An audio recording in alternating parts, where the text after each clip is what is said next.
नमस्कार दोस्तों। आज के वीडियो में मैं शंकर प्रसाद जी द्वारा लिखित महाकाव्य कामायनी के तृतीय सर्ग की व्याख्या को यहाँ पर करूँगी।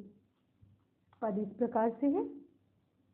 कौन तुम संसद जलनी तीर तरंगों से फेंकी मणि एक, कर रहे निर्जन का चुपचाप प्रभा की धारा से अभिषेक।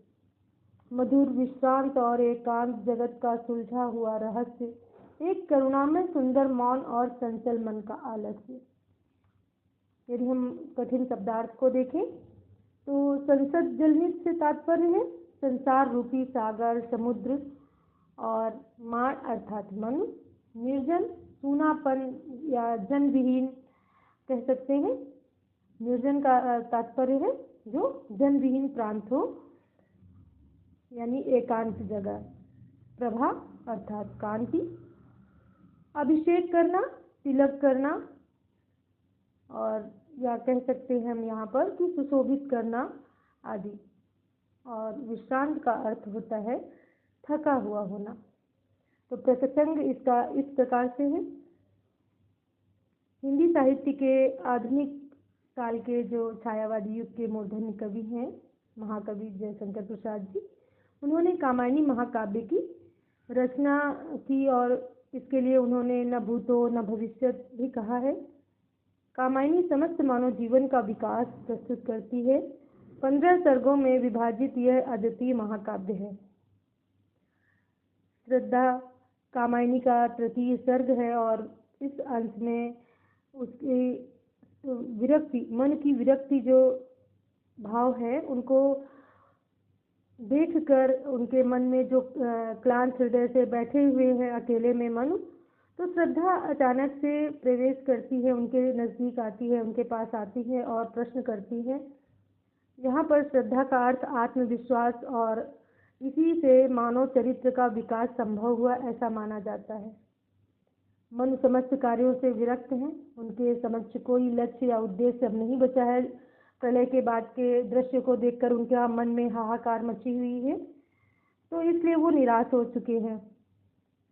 मन स्वीकार क्षेत्र से श्रद्धा के साथ प्रविष्ट होते हैं और यहाँ पर श्रद्धा को प्रेरणा रूप में, प्रेरणा के प्रतीक रूप में दर्शाया गया है।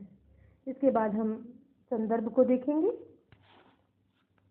जल प्लावन में जब एकाकी जीवन व्यतीत करते हुए मन अत्यधिक चिंतित और उदास बैठे हुए हैं, तो जीवन के प्रति धुंधली आशा का जन्म हो जाता है और जब उनके अंदर थोड़ी सी आशा बंधती है किंतु उससे उन्हें शांति की प्राप्ति नहीं मिलती। ऐसे समय में नाटकीय ढंग से श्रद्धा का प्रवेश होता है और वह विरक्त मन से प्रश्न करती है। व्याख्या इस प्रकार से है। श्रद्धा मन से प्रश्न करती है, हे अज्ञात प्राणी, तुम कौन हो? कौन तुम संसद जलनित तीर, अर्थात अज्ञात प्राणी तुम कौन हो?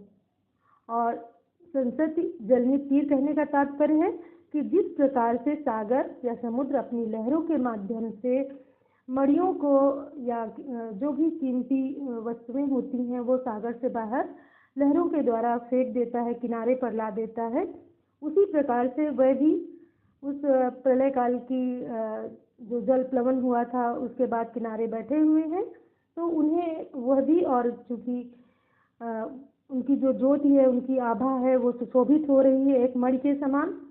तो श्रद्धा पूछती है कि लहरों के द्वारा फेंकी हुई मणि के समान यहाँ एकाकी जीवन जीते हुए या एकांत में बैठे हुए तुम कौन हो, और अपनी आभा के द्वारा यहाँ का जो प्रांत है, यहाँ की जगह है, वो सुशोभित कर रहे हो। उसी प्रकार तुम भी संसार सागर के किनारे बैठे हुए इस सूने स्थान में तुम कौन हो? तरंगों से फेंकी मणि, जिस प्रकार से जल की तरंगे समुद्र में छुपी हुई जो भी कीमती मणियाँ आदि होती हैं उनको लहरों के माध्यम से बाहर फेंक देते हैं, उसी प्रकार से तुम भी किनारे पर बैठे हुए हो। शारीरिक क्रांति से जो आपकी शारीरिक कांति है उसके माध्यम से जो सूनेपन को सुशोभित कर रहे हो या सूनेपन के स्थान में बैठे हुए हो, और तुम्हारी जो कांति है वह चुपचाप रहते हुए भी उसकी आभा चारों तरफ, चारों दिशाओं में दिखाई पड़ रही है। और कहाँ से आए हो, तुम कौन हो, ये कौतूहल श्रद्धा के मन में उत्पन्न होता है। इसके पश्चात श्रद्धा कहती है कि जो तुम्हारा मनमोहक रूप है वह यह बतलाता है कि तुम कोई उच्च कुल में तुम्हारा उद्भव हुआ है। किसी उच्च कुल में तुम्हारा उद्भव होने के साथ जो तुम्हारे चेहरे की आभा है वह भी तुम्हें कुलीन होने का एक जो संकेत है वो दे रही है। तो किस कारणवश एकाकी जीवन व्यतीत करना पड़ रहा है और तुम्हारा जो दुख और चिंताएं हैं वो तुम्हारे शारीरिक सौंदर्य को बहुत ज़्यादा क्षीण कर रही हैं, लेकिन फिर भी उतनी क्षीणता के बाद भी तुम्हारी जो ज्ञान रूपी प्रभा है वह उसकी किरणें चारों ओर फैल रही हैं और इस सूने स्थान को, सूने प्रांतर को अपनी आभा से विकीर्ण कर रही हैं। चारों तरफ फैली हुई हैं, उनकी जो प्रभा है वो फैली हुई है। थकावट में के कारण तुमने जो शिथिल सूना स्थान पर बैठे हुए भी इतनी क्षमता कहाँ है जो तुम्हारे रूप सौंदर्य को किसी प्रकार कम कर सके। यानी कि ऐसे वातावरण में रहते भी तुमने अपने जीवन में इतना जो मन का बोझ है वो रहते हुए जो शारीरिक शिथिलता है उससे वह भी तुम्हारे ऊपर हावी नहीं हो पाई है। फिर भी तुम्हारी कांति, तुम्हारा सौंदर्य इस स्थान विशेष को अपनी आभा से निखार रहा है। इसके पश्चात वो कहती हैं, जगत का सुलझा हुआ रहस्य, एक करुणामय सुंदर मौन और चंचल मन का आलस्य।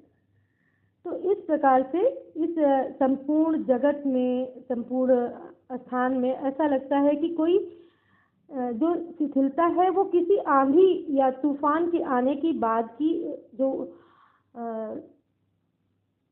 चुप है, ये शांति है, ये वैसी ही प्रतीत हो रही। जब कोई तूफान आता है तो अपने साथ सैकड़ों धूल के कण, बहुत सारी चीज़ें वो लेकर आता है और उस तूफान के चले जाने के बाद जब बारिश होती है तो वो धूल के कण बैठ जाते हैं और जो वातावरण है वो स्वच्छ हो जाता है, सारी मलिनता उसके साथ बह जाती है। तो उसी प्रकार से तुम इस प्रकार यहाँ पर सूनेपन को, एकांत प्रांतर को अपनी कांति से, अपनी आभा से चारों ओर आकर्षक बना रहे हो। चारों तरफ जो आपकी आभा है वो फैल रही है।